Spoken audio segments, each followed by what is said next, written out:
Devi fare un primo piano. Ma che sei? Davvero? Non è vero. Aspetta.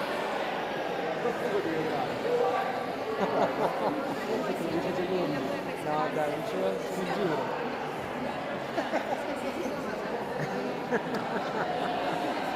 Ma allora la faccio meglio. Ecco. Basta.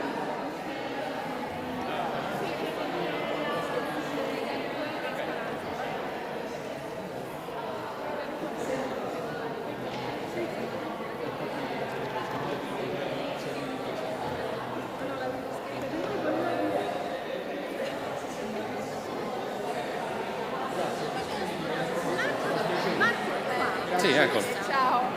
Ah, non l'ho visto. Ma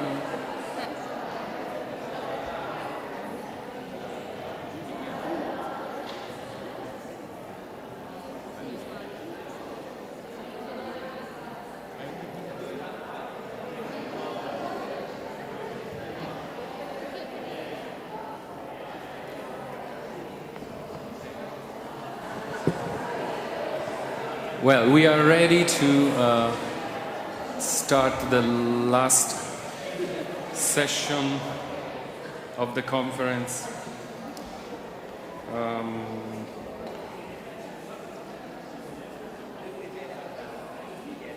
As in every IFLA program, please take your seat.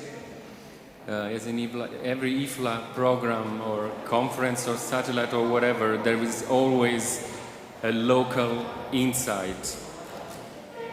And of course we zoom, after traveling around the globe, we zoom to Italy now, and with our with three speakers. The first one is Marco Muscogiuri.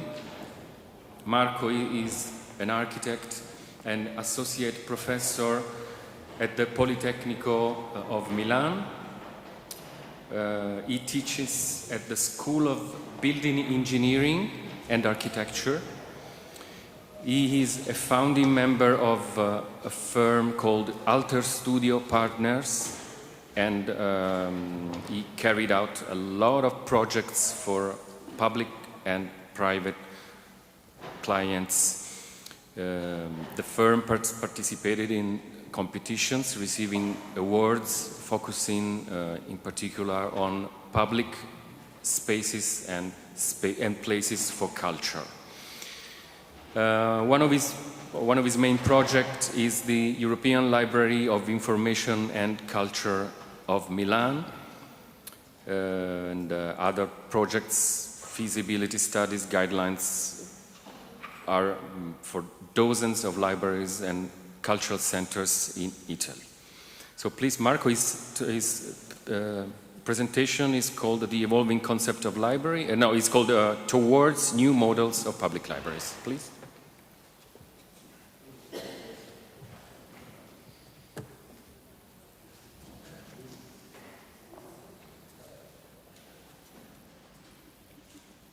Okay. Good morning again, everybody. I'm very glad to be here, and I really appreciated the talks I have heard this morning and yesterday on YouTube, because I wasn't here. Well, I have been designing cultural places and libraries for about 20 years. I dealt with these issues, both in terms of designing architecture and interiors of buildings, and sorry that I had to, okay. And in terms of theoretical contents and functional programs. But the public library model with which I've been proposing for some years now is quite unlike the majority of public libraries currently operating in Italy, and has much more in common maybe with recent experiments in Northern Europe. I know that I am talking to converted people, but let's start with the fundamental. What is or should be a public library today? Well, the primary function of the public library, I'm talking about public libraries, has always been to act as a center for dissemination and transfer of knowledge, and as a means to promote reading and provide a support to education that is as broad as possible. Well, the new information technologies do not endanger this function of the library, rather they amplify it. The public library so becomes an information digital hub and laboratory, an access point to the multimedia universe, a bridging of the digital divide, and so on. And there is an issue that is becoming more and more pressing, I think, which is the so-called disintermediation, no? Given by the internet and all its consequences. And first of all, the problem of the reliability of the sources. For example, according to current statistics, Italian statistics, and on the one hand, the 87% of Italian people believe that internet and social networks offer reliable information, but on the other hand, the 65% admit that they are not able to distinguish a fake news on the web. So it is really an important problem. In this matter, public libraries should be at the forefront, but not to find out, of course, the fake news, but to provide the tools to be able to do it. And who else can give these tools to people who are now out of any school education cycle, or maybe to the older people? Last but not least, today the public library is also a very important social gathering place, a meeting place against exclusion and isolation. The library is one of the few truly public places left, a neutral place and a safe place, a place where people of different ages, cultures, backgrounds can meet, especially now that the public square has lost its role as a public space for socializing. And the multifunctional commercial and entertainment centers have become the main public places of socialization, most of all for young people, of course. Yesterday, Anna Maria Soninvaara, the director of Helsinki Central Library, told us that one of the key ideas of the new Helsinki Public Library, the new Helsinki Central Library, has always been to be an open, non-commercial public space for families in the city center. And I think this is really a key issue today for a public library. But to really relaunch their role, libraries must drastically change spaces and services. I'm talking about Italian public libraries, of course, most of all. Libraries have gone from being a place of conservation to being place of conversation, meeting and social places. Today, libraries must be primarily places of connection, much more than collection. And it is essential for libraries to become multipurpose, transformable places in which many things can happen at the same time, offering services for culture, education, information, imagination, creativity, study, and leisure time. In a public library, people should be able to find books, films, music, internet access, newspapers, magazines, but also concerts, book presentation, meetings, training courses, leisure courses, exhibitions, reading groups, events of all types. This is the model which I have sought to promote and create in recent years also in Italy. I see public libraries as urban catalysts for the promotion of cultural policies. And it is no coincidence that my definition of the public library makes no direct reference to books and reading, even if this remains the core business of the library. This is because investing only in the promotion of books will not enable the library to attract the almost 65% of the Italian population, the potential users, which, basing on current statistics in Italy, neither buys nor read books. But these are the very people who need libraries all the more, and it is not possible to attract these potential users exclusively by promoting books and readings. So what kind of library should we design? I think that there are 5 keywords that should characterize today any library project. Everything, I think, in a library should be based on these keywords: the type of services, the collections, the training of the librarians, and the design of the spaces and furnishing. The first keyword is serendipity, with some corollaries: idea, inspiration, storytelling. For adults and children, the library must be an opportunity to find inspiration, to experience something beautiful, unexpected, something exciting, to come up with ideas, to change the way of thinking or perceiving things, to create connections, most of all, to open horizons. Then learning, discovery, training, literacy. The library should be a place for information, discovery, learning, research, training, lifelong learning, formal and informal study. People, meeting, socializing, participation. The library must be a place of socialization and participation. A third place, no? To meet, to communicate, against exclusion and isolation, to promote dialogue, social inclusion, and active citizenship. Experience, co-creation, interaction, involvement. The library must become an experiential space where the user can find multiple activities, where they can experience something new in the field of new technologies, as well as traditional techniques or knowledge. Digital labs where experiment new tools, new apps, virtual reality, augmented reality, workshops of traditional craft techniques, training courses, learning by doing workshop, and so on. Creativity, the other side of experience. The whole library should be focused on creativity, innovation, experimentation. Playing and gaming can be very useful educational and involvement tools, not only for children, but also for the adults. So in the library there will be spaces to take courses for leisure time, for recreational activities, for playing music, video making, creative writing, for storytelling, visual arts, and so on.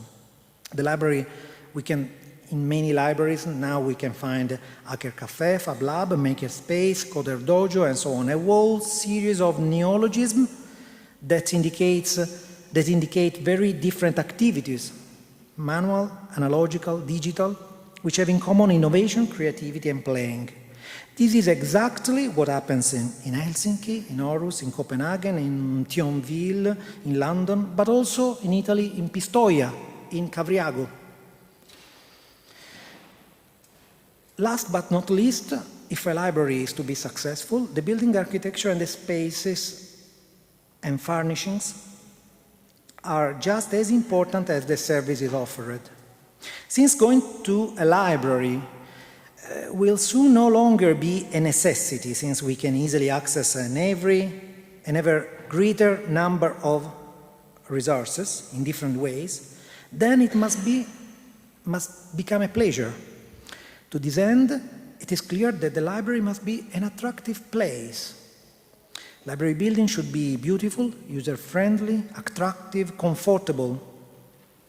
Spatial places which are pleasant to visit and spend time in, and of course where people can find the contents and the services, because otherwise they won't go back there.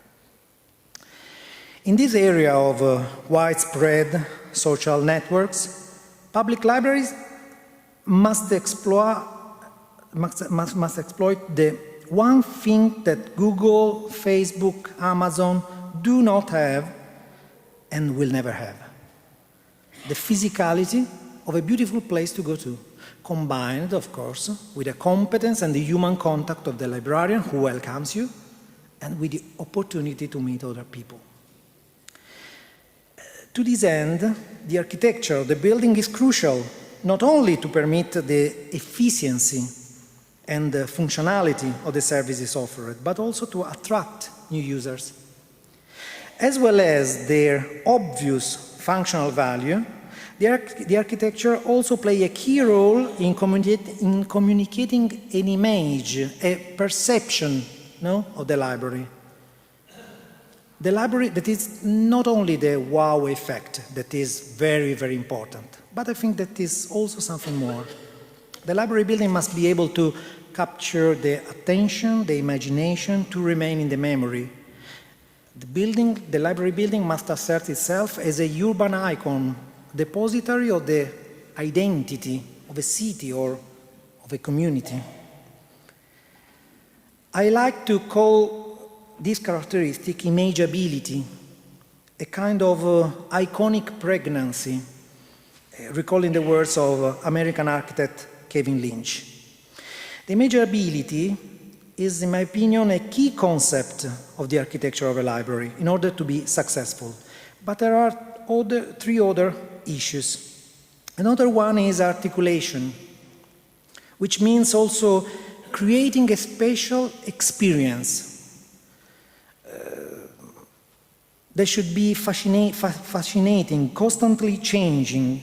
The articulation of the building is not only concerned with the functionality, but should also appeal to the imagination of its users and to their taste of exploration and discovery. Other two issues are flexibility and sustainability, as we have already seen this morning. Sustainability both in economic sustainability and as well as environmental sustainability. But now I wish to talk about the 5 keywords and the 4 issues describing some library projects of mine and how I have thought to apply the ideas described so far. I will show you just a few projects. This is the first one. This is Melzo, near Milano, near Milano. Here you have some figures, population, surface, collection, and so on. Melzo is a small town near Milano, and also in this case, as always, I try to build a home for readers rather than for books. There are a lot of books, 9,000 books. But it should be a meeting place for all citizens in the city center. The building is characterized. It's quite a traditional library. This is maybe my first project. The project is of 2008. But anyway,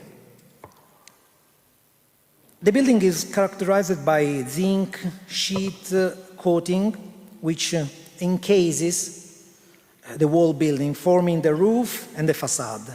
There are split levels with wide windows, inner courtyards, and here you have the plan of the main floor. And here you have a section, the browsing area, the entrance with newspaper, information, self-check loan, and so on.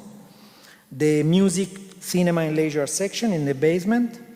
The children section on the mezzanine that overlooks the garden. The open shelves section with fiction and non-fiction, and the study room and the reading terrace.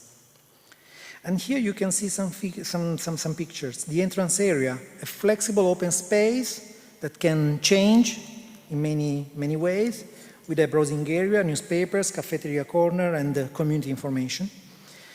The main information counter. Some picture of music, cinema, and leisure section. All the shelves are on wheels, so I can arrange them in many different ways to have some meetings, some conferences, some events.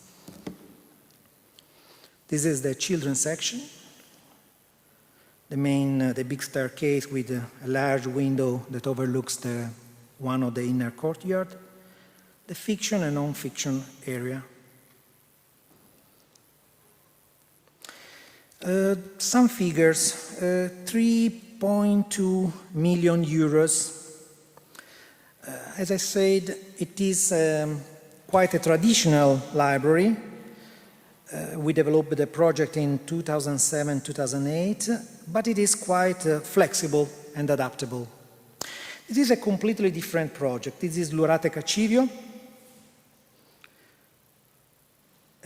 Lurate-Cacivio is a small town of 10,000 inhabitants near Como, and with 3,000 square meters of surface. And this is a more innovative project. This is an ongoing project. Now we are building it. I mean, it was a former school complex. And we proposed to include not only the library, that is about 1,000 square meters, but also part of the services to the citizens. So there will be some citizen services, a community kitchen where you can do cooking classes or prepare food for parties and events, a fab lab, a daycare area for children and for the older people, run by a local cooperative of young people, some spaces for associations, 2 soundproofed rooms, one for the local band and the other for making music, a multi-purpose room to be used for meeting, conferences, parties, a space for young people, a study room that can be opened 24 hours. There will be also self-check services and so on. Here you can see the building and the spaces where, oh, 2 minutes? Aye. Oh my God. Okay. In English is much more difficult, I'm sorry. So you can see the spaces before, and this is after. We have no money at all, of course, because for 3,000 square meters, the cost should be about 4.5 million euros. And we just painted the facade and changed with some just a central addition, but we have completely changed, of course, the interiors. We have done a lot of interiors or other small libraries. This is just one, Caspoggio, very small library, 320 square meters. You can see the before and after. This is before, of course. Unfortunately, I must say that this is a typical Italian small library. Well, this is later.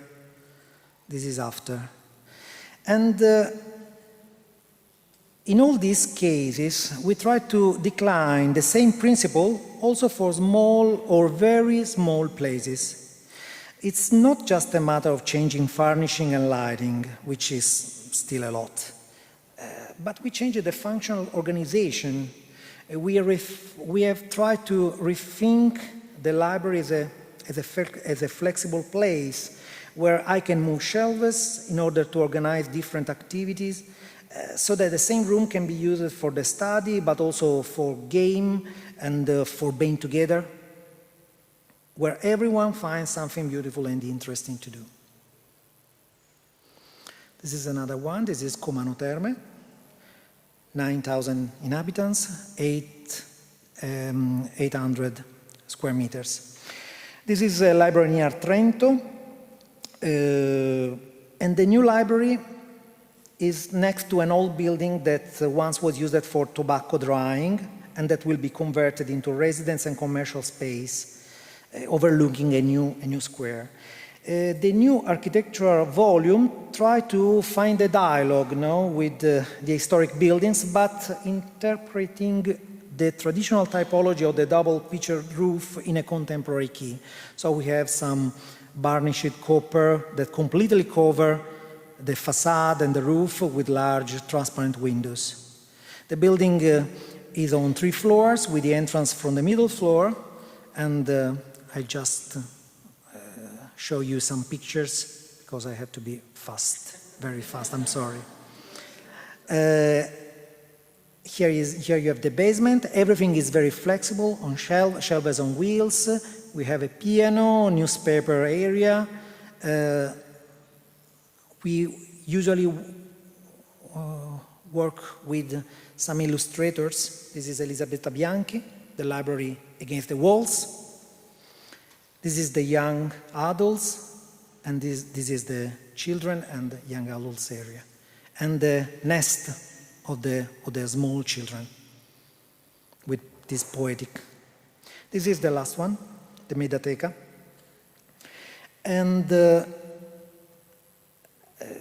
we opened it in 2012, and the construction of this new library has provided the opportunity to recover a very ugly building owned by the municipality and left unfinished since the 80s. But it gave also the opportunity, most of all, to radically rethink the library service themselves. Although subject to severe constraint, the structure, first of all, the project rethinks completely the container, modifying the facade in order to achieve an expressive architecture to communicate the new library, the new public mission of the building. So everything combines to define the function of the new urban condensate, the design, the materials, the colors, its wide facade, its wide windows overlooking the street. All the floor have a small surface area, and 5 levels were needed. And to make up for this unfortunate internal articulation and to invite users to explore the whole building, each floor overlooks the next one. And there are double-eyed spaces with overhead lighting. The entrance area is located on the ground floor. Here you have the children and the children section. In the entrance you have the browsing area and also the young adults, the leisure time section and the study room. Here you have the fiction and non-fiction, multi-purpose room and the archive, and a terrace. And each part can be opened separately. Here you have just some plan and I show you just some picture. You can borrow also the glasses. And everything is very comfortable, and you can arrange spaces in many different times. Here you have the children area. Small children.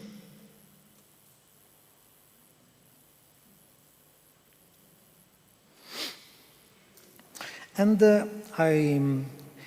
great attention has been paid also to energy saving, to technological solution, and so on. The building has been selected for between the finalist projects for the gold medal to the Italian architecture in 2012. And I will finish telling you something about also the figure, the cost of the building construction. For the Medioteca has been less than 2 million euros for 2,000 square meters, less than 1,000 euros for square meters. The library opened in 2012, and it was an instant success. And 1 year after, yes, I'm finished. And 1 year after, and since 2012, every month we have 10,000 loans and more than 700 users every day. MEDA have 23,000 inhabitants, up to 1,000 users some Saturdays. Thank you, and sorry for it.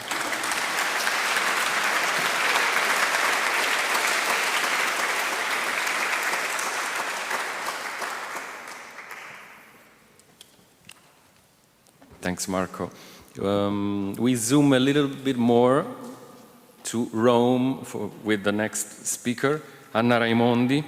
She's an architect and a founding member of Studio Feiffer and Raimondi, specialized in ancient building and archaeological restoration, based in Venice and Cremona. She's a member of the Historic Building Committee of the Green Building Council, and she has cooperated in writing the Historic Building Protocol for Historic Building LEED certification. She has focused her research on preservation projects based on elaborated analysis of preparatory knowledge or on a planned synthesis of graphic design, of terms of contract, and of metric calculation. In the past few years, she authored various essays and specialist articles concerning the restoration of the building heritage. She was visiting professor in various conferences. She carried out several projects on the reuse of buildings. The paper is called Historic Preservation and Adaptive Reuse of an Industrial Archaeological Building into the New Library at the Department of Architecture of Roma 3, right? Yes. The Pavilion of the ex-slaughterhouse of Testaccio. It's not this one, the other one. Yes.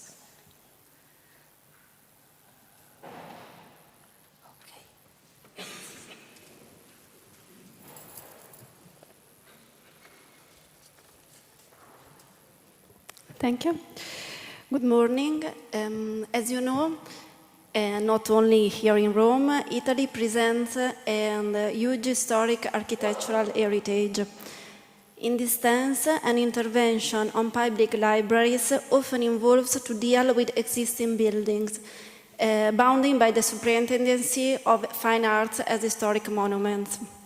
So, all needs relating to the use of a library have to face restrictions of existing spaces, which often are predetermined and inflexible spaces, not suitable for a functional change.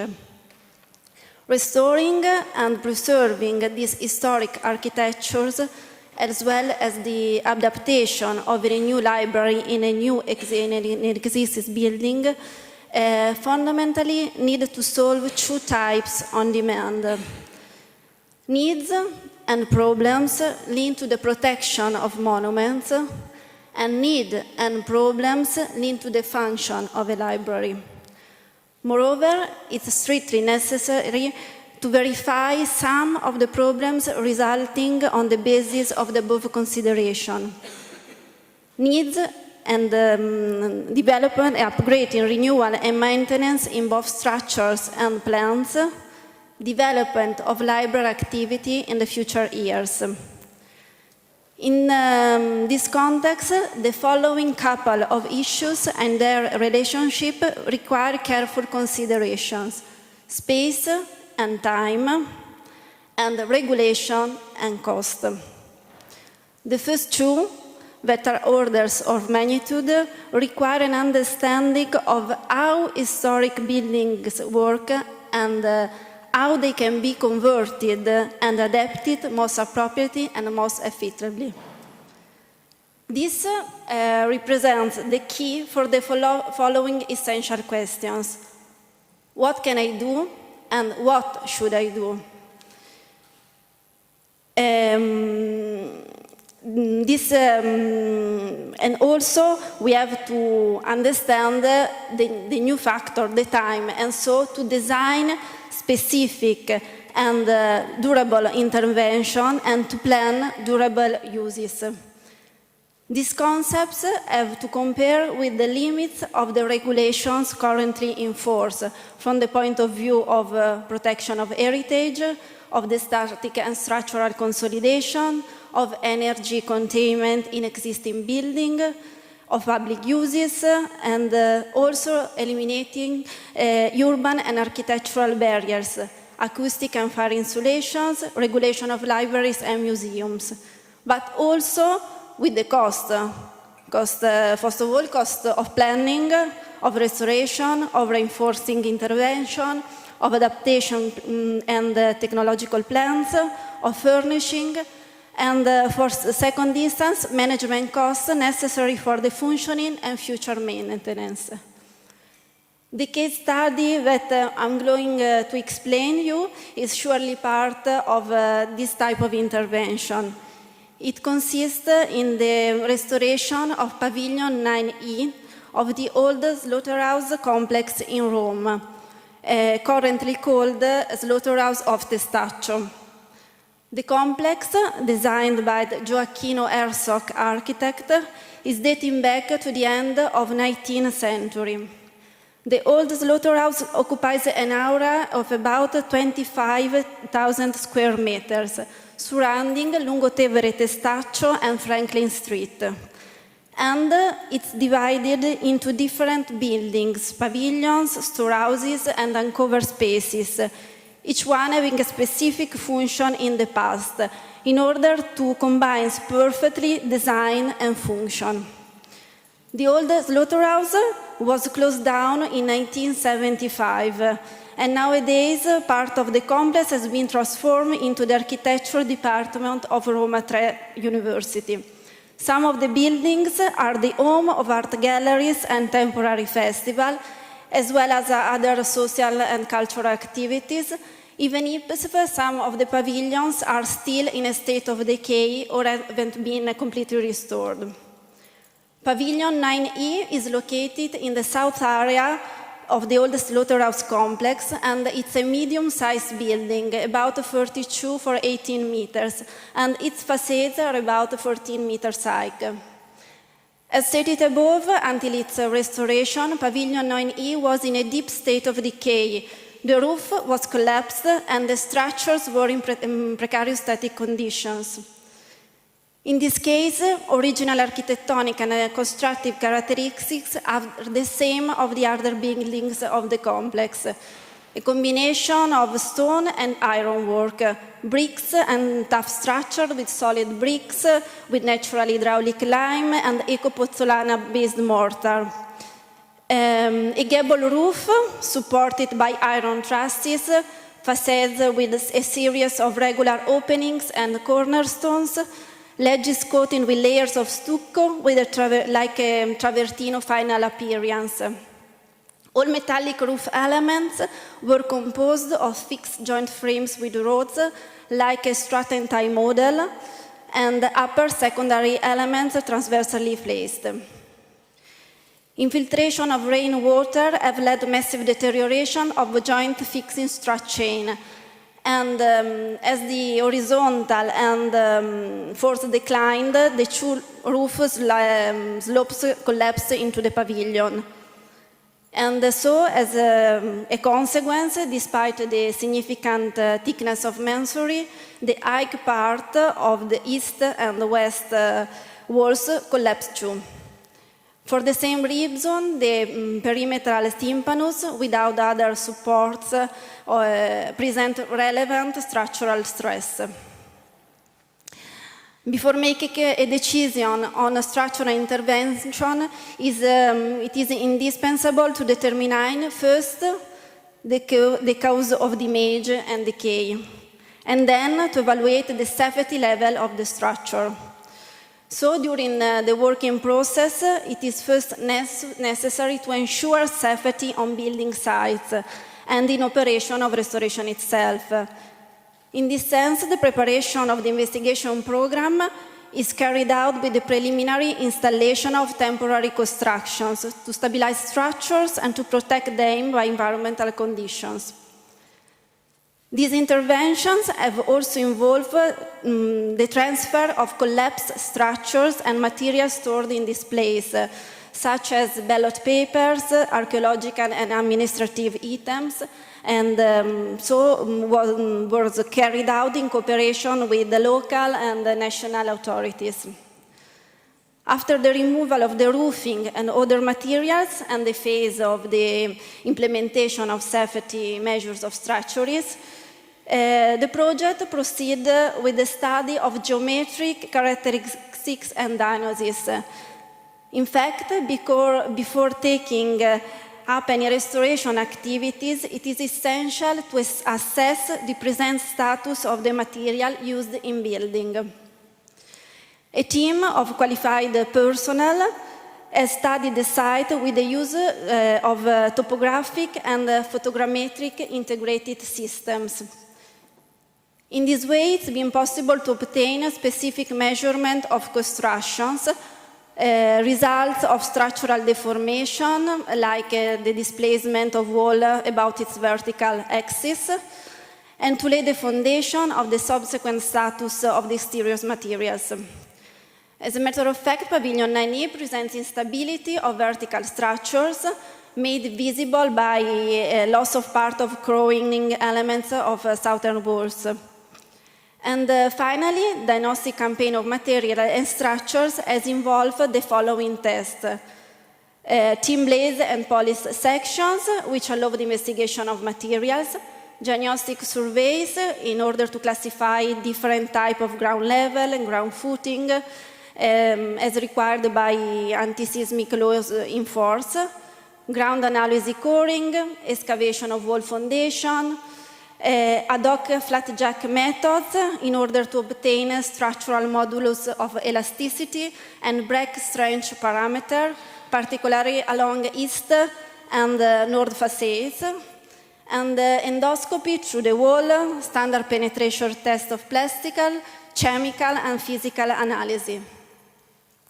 Conservation, reinforcement, and restoration of architectural heritage requires a multidisciplinary approach.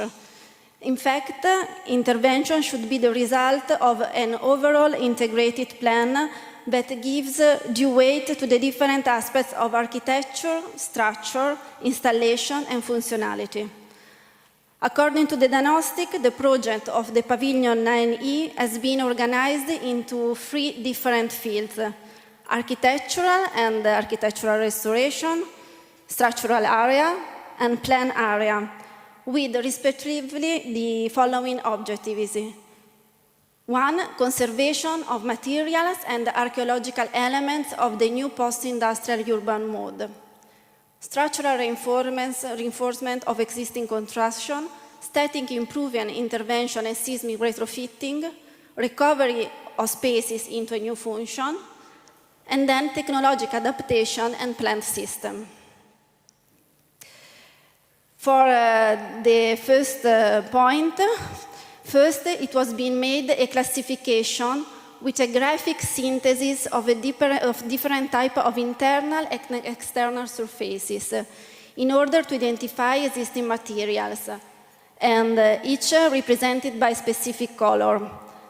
The state of conservation above, and with the use of precise pattern for each form of degradation noted, and their treatments of restorations. Any symbol you see is used, refers to a graphic key that describes a sequence of specific restoration operations. Among the main actions taken, there is intervention of filling of visible gaps in masonry with specific material or mortar, integration of lost part, bricks, stone elements, plaster decoration, and also conservation of metallic elements of archaeological architecture. In this sense, the two main properties of repair materials which satisfy the durability requirements are compatibility with the material being repaired and adhesion, guaranteeing durable jointing effect. The most critical aspects here in structural reinforcements were the reconstructions of corner elements of walls with the toothing method called scucci-cucci. This allows the adjoining masonry to be made with bricks similar to the originals, and this was made because of its state of decay as a result of the release of gutters and channels for the building's rainwater draining system just in the corners of the building. Complete makeover of gable roof and its own supporting surfaces. That is a renewed realization of completely damaged structural elements with ceased to perform the structural role. But the design of intervention should be based on its historical image, and the preference is given to operations that are at least invasive and most compatible with heritage values. The new cover system is composed by 5 steel structures located between windows with studs and tie rods. Other point is the stability inspection of basement and footing reinforcement, top the construction of a slab of reinforced concrete and continuous footing under new internal walls. For the seismic retrofitting, it was necessary to contain the horizontal thrust and to adapt the structure to the current anti-seismic regulations, and to connect transversal and longitudinal vertical partition through toothing method of summit parts, and so in this way it is possible to realize a unique string course of bricks reinforced with a fiberglass mesh, the green one, and also reinforcing steel as crossed along the corners with some bars. The aim of this intervention is respect the concept, techniques, and historical value of the original states of the structure, and leave evidence that can be recognized in the future. Where possible, any measures adopted should be reversible so that they can be removed and replaced with more suitable measures when knowledge is acquired. It is the case of all new installation useful to the change of use of Pavilion 9E from a slaughterhouse activity to a didactic space for a library. So the project of reuse has been mainly influenced by the industrial architectural style of this complex and its archaeological characteristics. In fact, the post and beam construction has defined several areas, differentiating peripheral areas and corridors from closed areas and offices. Inside the Pavilion 9E, the 2 levels are now reused for library functions, taking advantage of skeleton constructions of main floor and maintaining an obstructive vision of central zone on the new first floor. In this way, new steel mezzanine is clearly distinguishable by reference to the expression of architectural and spatial aspects. The plan of the internal areas has been developed thanks to the interaction with the environment through shape and orientation of horizontal structures, defining functional zone and their connections. Restrooms, technical storages, and offices are located on the main level. Reading and consulting rooms on the first level.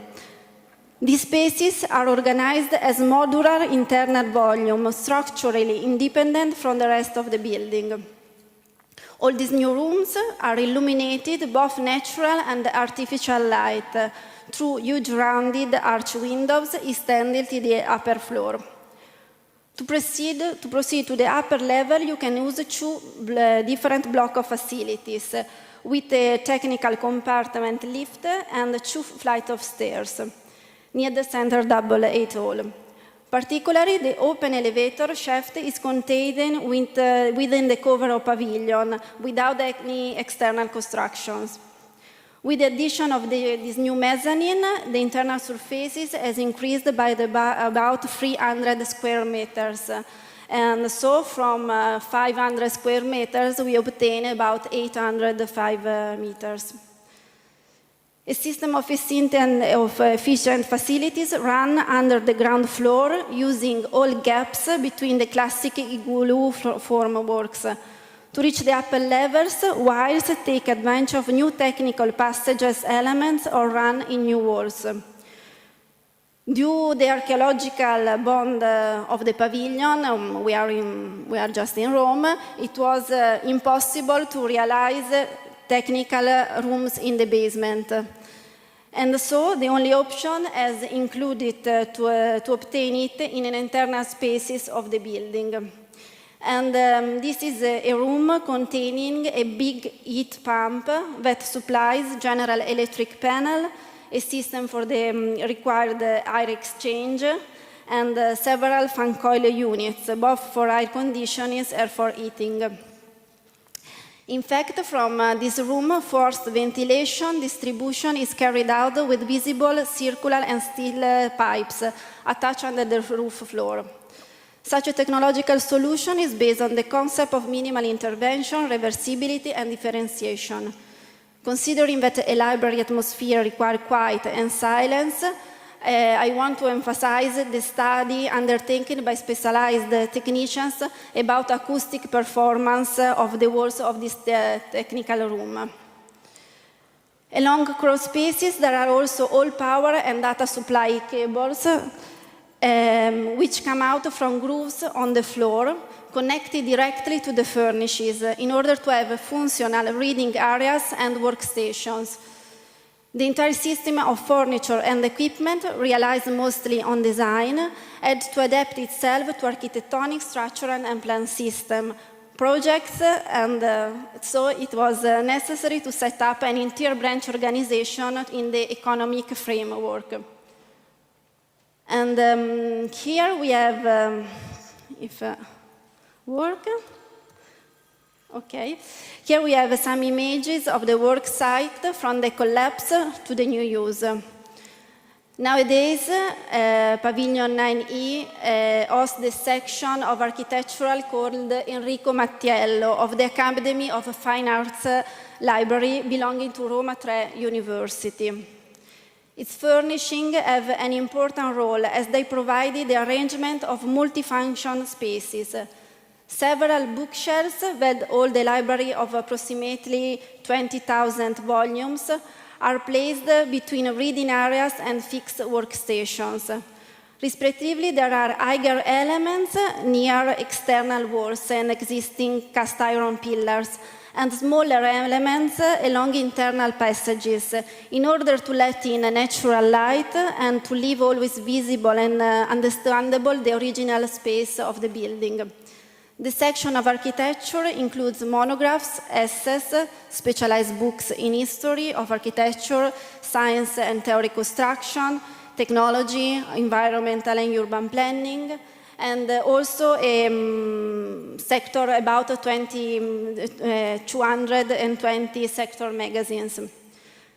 The library is organized with open bookshelves, and the books are arranged according to a thematic classification scheme that can be easily understood by users. Access to open shelves provide the possibility for valuable input and many suggestions, although it does not take the place of the discovery method necessary for specific researches. Sections are classified by the different point of view that deal with topics. In this way, a singular subject can belong to various types of class. For ease of reference, the adopted scheme of classification is divided in two macro areas: architecture, indicated by the acronym of AT, and urban planning, indicated by the acronym of UB.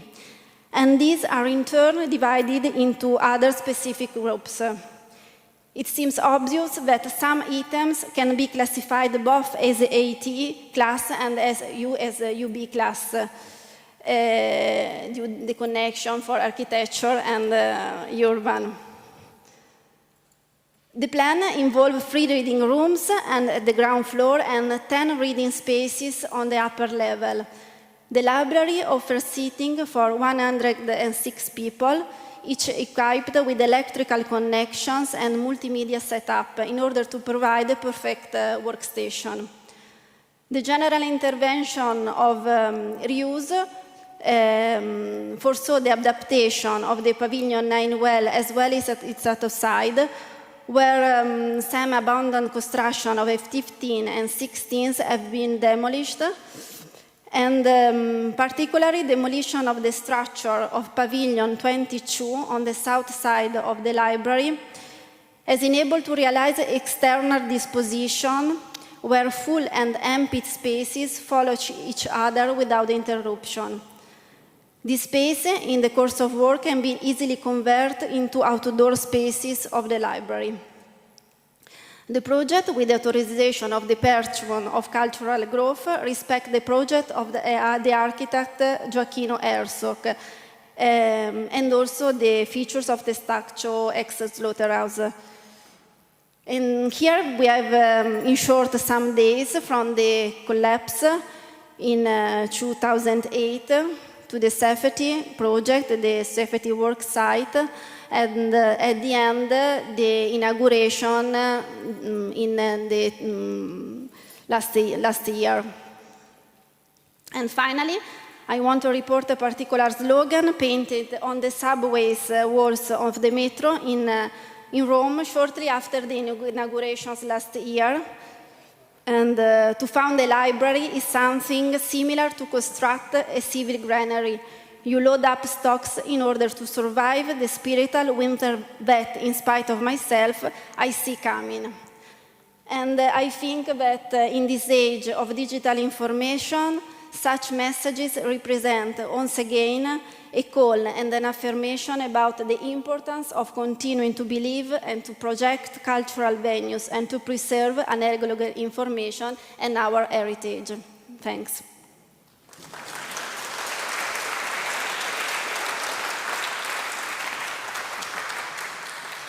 Thank you. And now our last speaker is Riccardo Roselli, who is not, unfortunately, is not here.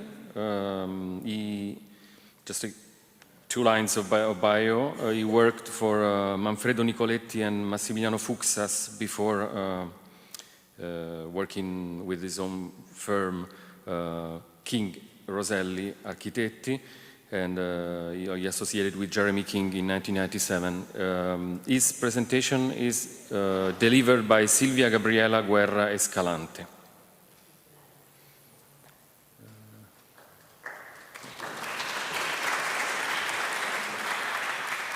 Come si può? Sì, non so come parte il PDF, non l'ho fatto mai. Finestra. No. Vista. No. Good afternoon. I apologize for architect Roselli, who was unfortunately not able to be here because of an ongoing project in Madrid. But I will do my best to explain you the library of the Pontificial Università Lateranense. So, the library is part of a complex of the university here in Rome, next to Piazza San Giovanni in Laterano, which is a historical area. On the bottom right, we find the baptistery called Battisterio di San Giovanni in Fonte. In the center bottom, we see some part of the cloister and the cathedral of Rome in San Giovanni in Laterano. And then we have the seminary on the left, which is called the Pontificio Seminario Romano Maggiore. And this building in the center is the Pontificial Università Lateranense. The library has a collection of 600,000 volumes. 25,000 are antique books of the 16th century, and these are kept in especially environments where the temperature and humidity is controlled, and it is separated on the underground.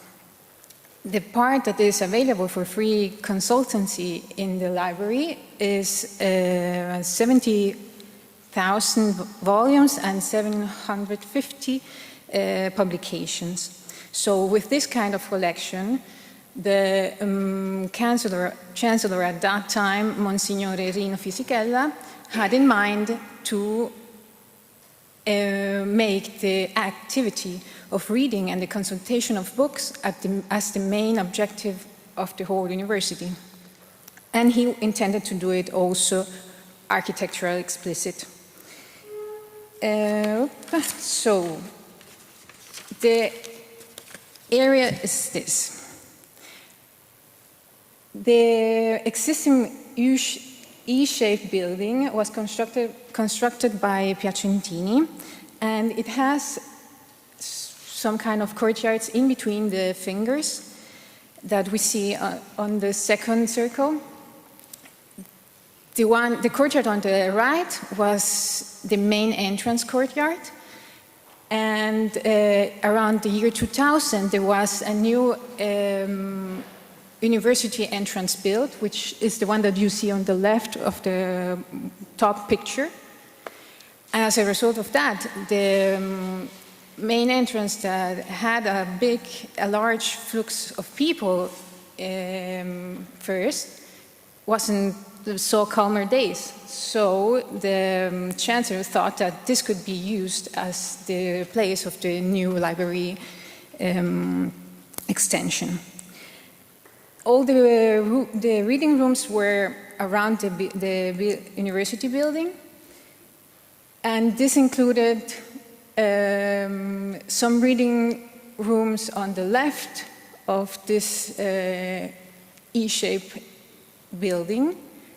And with the renovation, these reading rooms became the administrative offices and the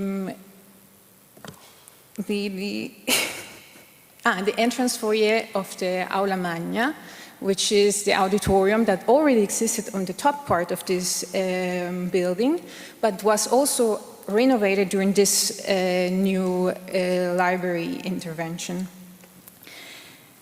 And we can see a picture of the auditorium renovated on the right side.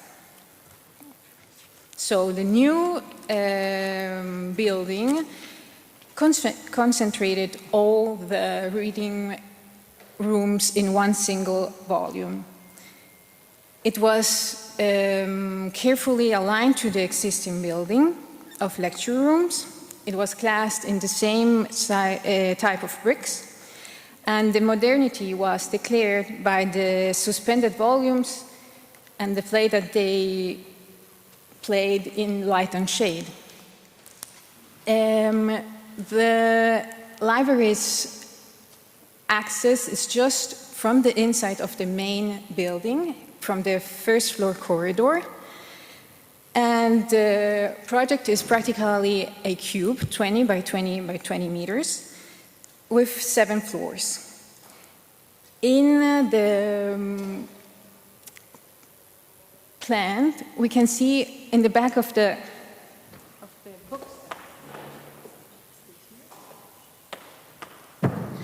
book stacks, there are some apertures closed with fire glass that are connected to the old window reveals and form viewing cones.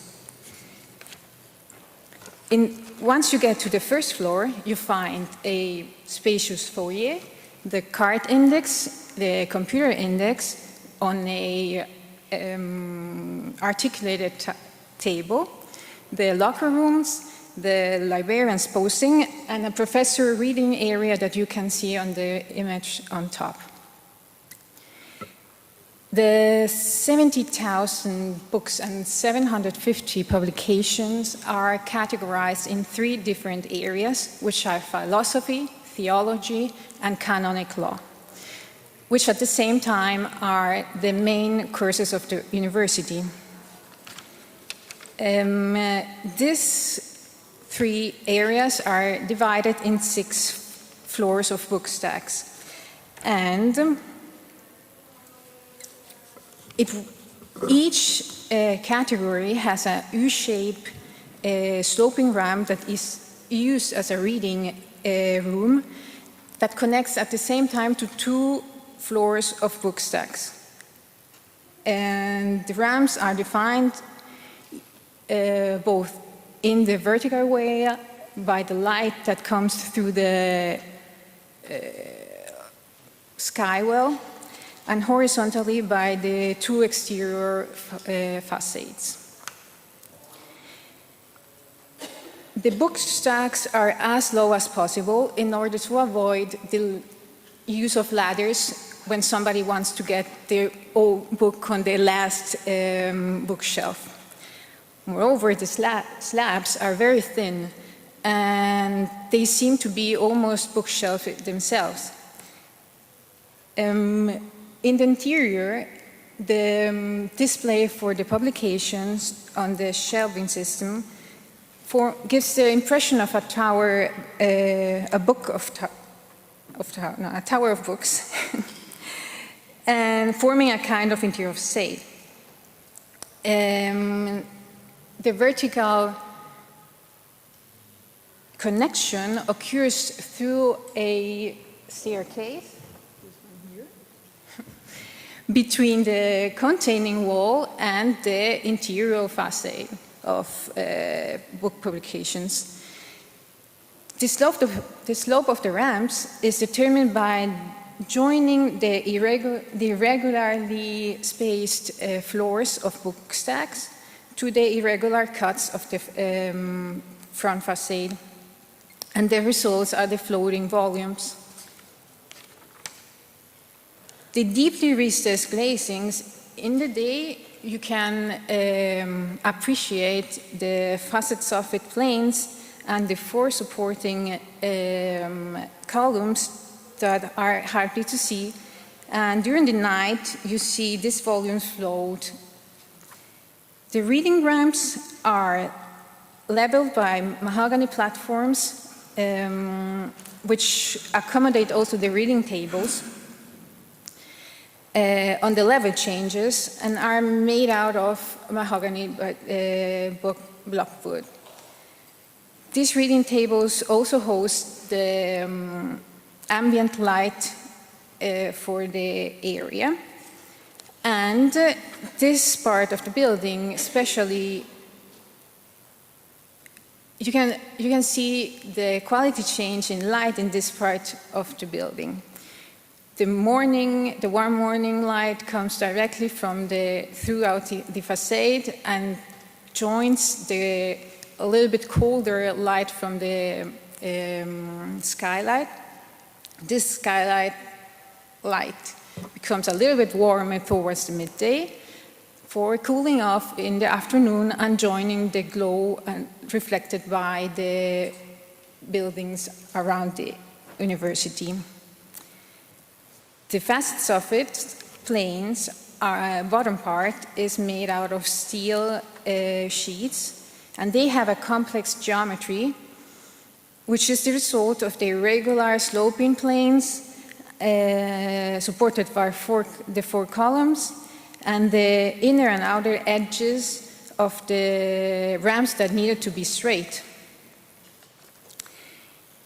There were several architectural constraints which were really challenging. For example, the use of as few as possible columns, the thin slabs, the use of thin slabs as possible, the necessity to leave the foundations of a Roman villa as intact as possible.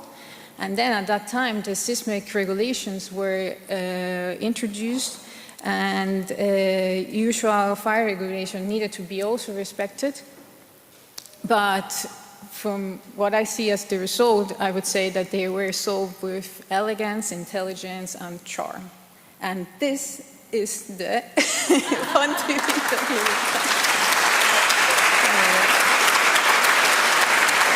Thank you.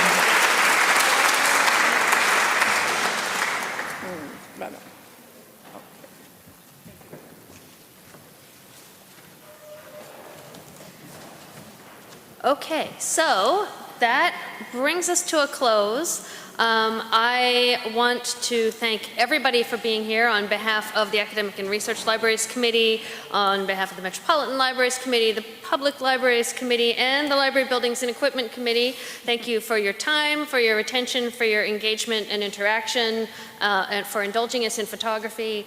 I've really appreciated having you all here, and I've had some great conversations. I'm going to turn it over to Diane with a couple of closing administrative issues. Just take 2 seconds. Thank you very much to our Italian colleagues for wrapping up and giving us the Italian perspective. We sincerely appreciate your talk.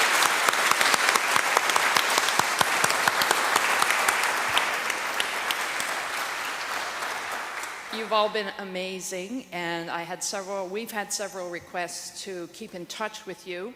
So there's 4 things. We are going to send you the list of attendees with their email address, so you can keep the conversation going. If you don't want that shared, just come and talk to me. We are going to put the presentations on our websites and provide links. And if the speakers do not want that to happen, come and talk to me. The photo, we're sending the photo to you, so hopefully you're in it. And finally, if you need a certificate of attendance or invoice, come and talk to me. So, once again, thank you. It's just been a real pleasure. Thank you.